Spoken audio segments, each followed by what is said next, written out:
बच्चों, आज मैं आपको एक नन्ही लड़की इरहा की कहानी सुनाऊंगी। इरहा स्कूल बहुत शौक से जाती थी। वो पढ़ने लिखने की इतनी शौकीन थी कि घर में भी हर वक्त किताबों में गुम रहती। यही वजह थी कि वो हमेशा क्लास में अव्वल आती थी।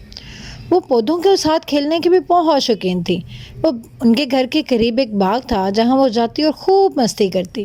वो अपने दोस्तों के साथ जाती, वहाँ पे कभी पौधों में छुपती, कभी उनके साथ झूले झूलती, हत्ता कि बहुत मज़ा करती थी। इस तरह से वो रोज़ाना बाग में खेलने जाती और एक दिन ऐसा ही हुआ। वो अपने दोस्तों के साथ बाग में खेल रही थी कि उसकी नज़र एक पौधे पे पड़ी। वो गुलाब का पौधा थोड़ा मुरझा रहा था। ये देख के इरहा बहुत परेशान हुई क्योंकि उसे पौधों से बहुत मोहब्बत थी। वो अपने दोस्त से कहने लगी, आखिर ये क्यों मुरझा रहा है? तो उसकी दोस्त ने कहा, ये तो किसी से पूछना पड़ेगा। इरहा कहने लगी, आखिर कौन बताएगा? उन्होंने कहा कि बाहर जाके देखते हैं, शायद कोई मिल जाए। बाहर गई तो मोची पे उनकी नज़र पड़ी। मोची बाबा जूते सी रहे थे। वो उनके पास गई और उनसे कहा, मोची बाबा, बाग में गुलाब का पौधा है, वो मुरझा रहा है। क्या आप हमें बता सकते हैं वो कैसे खिलेगा? मोची बाबा ने कहा कि मुझसे पूछो कि जूता टूट गया है वो कैसे सिलेगा। मुझसे पूछो कि नया जूता कितने का आएगा।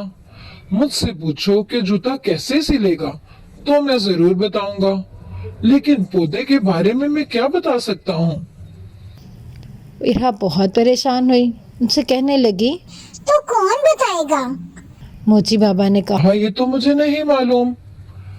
अब वो बाहर आ गई। अब वो आगे चली गई तो उनकी नज़र एक किताब की दुकान पे पड़ी। वो किताब अंकल के पास गई और उनसे कहा, किताब अंकल, बाग में एक गुलाब का पौधा है जो मुरझा रहा है। क्या आप बता सकते हैं वो कैसे खिलेगा? किताब ने कहा, मुझसे पूछो कि गोश्त कैसे कटता है। मुझसे पूछो कि गोश्त कितने में किलो मिलेगा तो मैं जरूर बताऊंगा, लेकिन अगर तुम मुझसे पौधे का पूछोगी तो वो मैं नहीं बता सकता। वो कहने लगी, तो कौन बताएगा?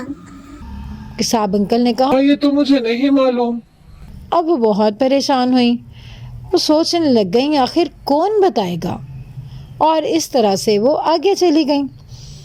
आगे गई तो वहाँ पे उनको एक सब्जी फरोश नजर आ गया।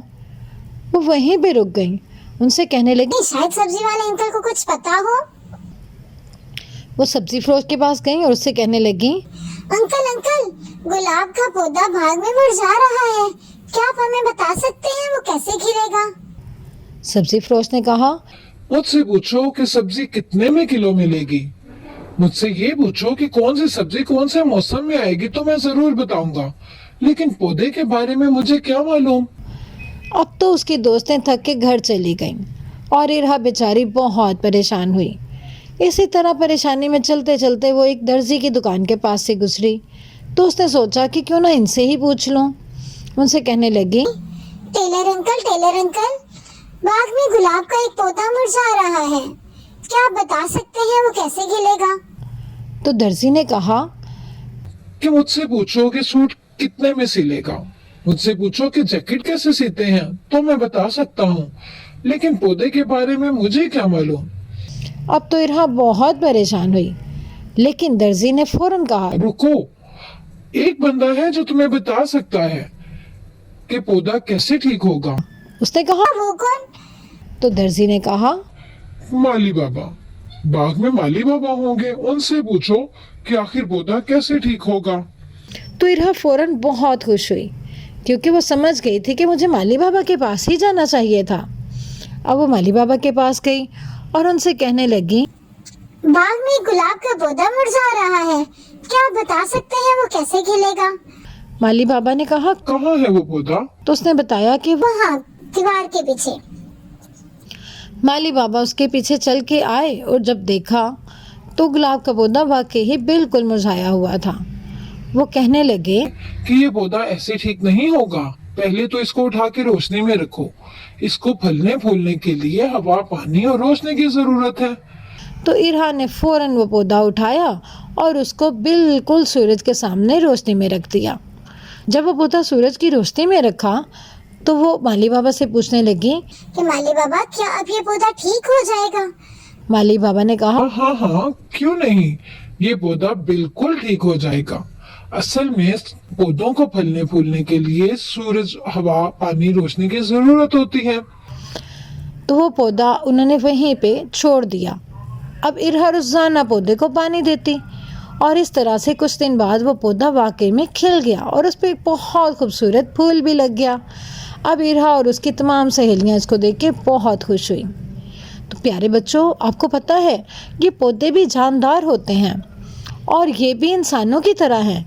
अगर इंसानों को खुराक ना मिले तो वो भी कमज़ोर हो जाते हैं, बीमार पड़ जाते हैं। इसी तरह से पौधे भी, अगर उनको हवा, पानी और रोशनी ना मिले, क्योंकि उनकी खुराक ही तो हवा, पानी, रोशनी है, उनको अगर ना मिले तो वो भी इंसानों की तरह मुरझा से जाते हैं। इसलिए बच्चों, जहाँ पे भी आपको मुरझाए हुए पौधे नज़र आए, उनके लिए इरहा की तरह ज़रूर कोशिश करो।